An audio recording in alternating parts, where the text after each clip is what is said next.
Trust me, I'm an engineer. Trust.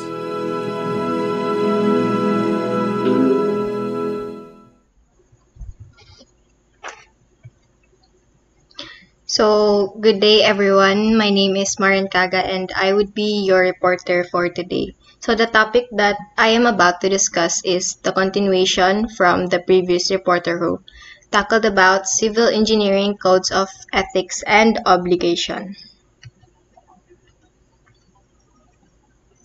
Today, I am going to explain each the fundamental principles and fundamental canons. But since the previous reporter reported some of the fundamental principles and fundamental canons, I will report the remaining ones. First, why do you think it is important for us to understand the code of ethics and obligation? It is because it clearly lays out the rules for behavior and provides the groundwork for a preemptive warning, and also to prevent grave consequences of faulty ethical reasoning and in giving meaning to engineers' endeavors. It is also because engineering is an important and learned profession, and we are expected to exhibit the highest standard and the highest quality of work, since engineering has a direct and vital impact for all people. Next are the fundamental principles. So it is important to set principles since principles are the foundation of everything. In a broad sense, principles are rule sets or guidelines which we follow. So if we follow a good set of principles, of course, with the help of accumulated knowledge, it will eventually give us the equivalent of a master's guide in whatever we are doing. So as stated in the Code of Ethics of the Philippine Institute of civil engineers uphold and advance the integrity, honor, and dignity of the civil engineering profession by following these four principles. The first principle is by using their knowledge and skill for the enhancement of human welfare and the environment. So as technical professionals, civil engineers should work to develop human life and also to sustain the environment. It is just one part of the profession to develop human welfare by constructing structures for people's convenience. The second principle is by being honest and impartial and serving with fidelity the public, their employers or employees, and clients. So civil engineers should work in honesty, wholeheartedly, loyally, and equally, where they prioritize the welfare of the public, their co-workers, higher-ups, and clients. The third principle is striving to increase the competence and prestige of the civil engineering profession. So whatever an engineer does in his profession, he holds the title. So he is obliged to work in the discipline which can bring proper credence or belief to the profession. So the fourth principle is supporting the professional and technical societies of their disciplines. So civil engineers have the job to extend help in other professional disciplines in order to reach development of the society and the nation.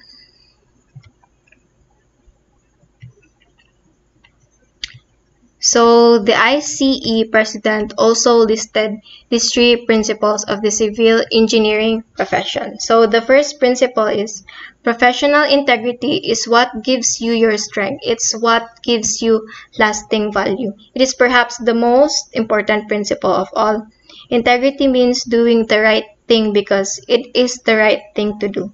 Honesty is everything. You need to tell the truth even if the truth is ugly. It is better to be honest than to delude others. The second principle is the ability to communicate to the public will help change perceptions of civil engineers. So basically, practicing communication skills is very important since we encounter and handle different audiences, and addressing them in different ways would be practically needed. Communication skills are just as important as your technical knowledge.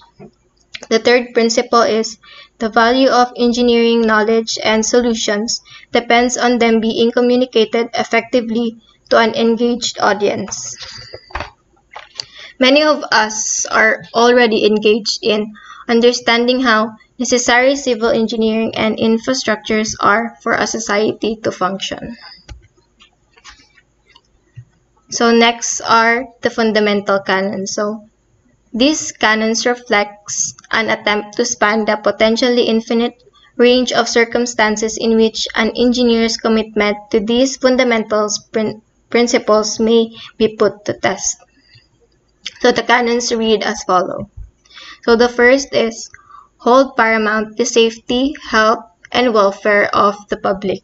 Civil engineers' decisions and judgment should prioritize the welfare, safety, health of the general public.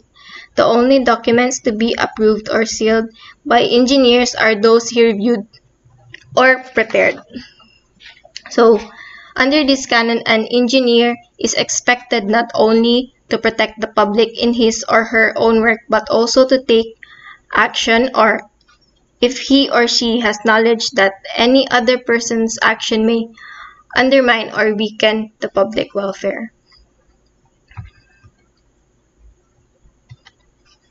The second canon is to perform services only in areas of their competence. So, this canon considers that it simply states that an engineer may not seal an engineering plan or document unless that document has been prepared or reviewed under his or her supervisory control. Civil engineers are also not allowed to use specialty titles unless they are granted so by the PICE Specialist Accreditation. So the next canon is issue public statements only in an objective and truthful manner. Civil engineers are obliged to help out in sustainable development by extending knowledge and expertise, but should not participate in any activities which are deemed untrue or unfit in the profession. Civil engineers shall be objective when stating reports or testimonies. They shall be thorough in reporting relevant and pertinent information. In cases of civil engineers serving as witnesses, shall give their opinions only upon adequate foundation and thorough background of technical competence and also upon honest conviction. Civil engineers shall not criticize or argue on matters allocated by interested parties.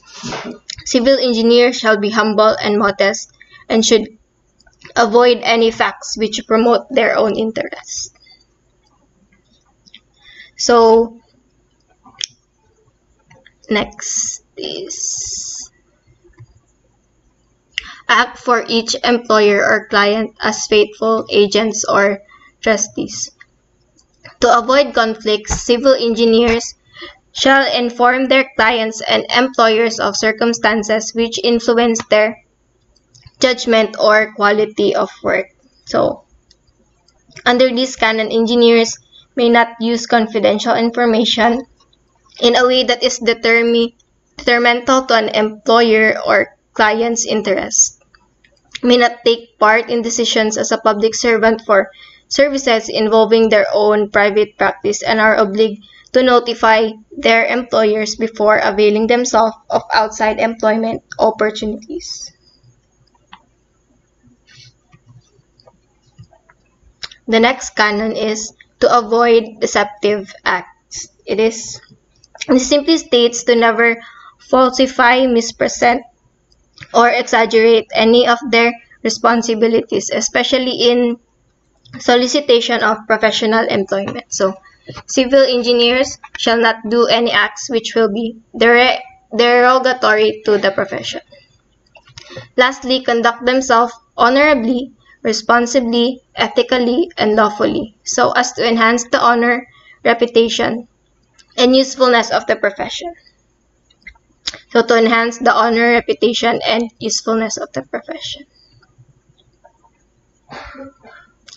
Thank you for listening. God bless.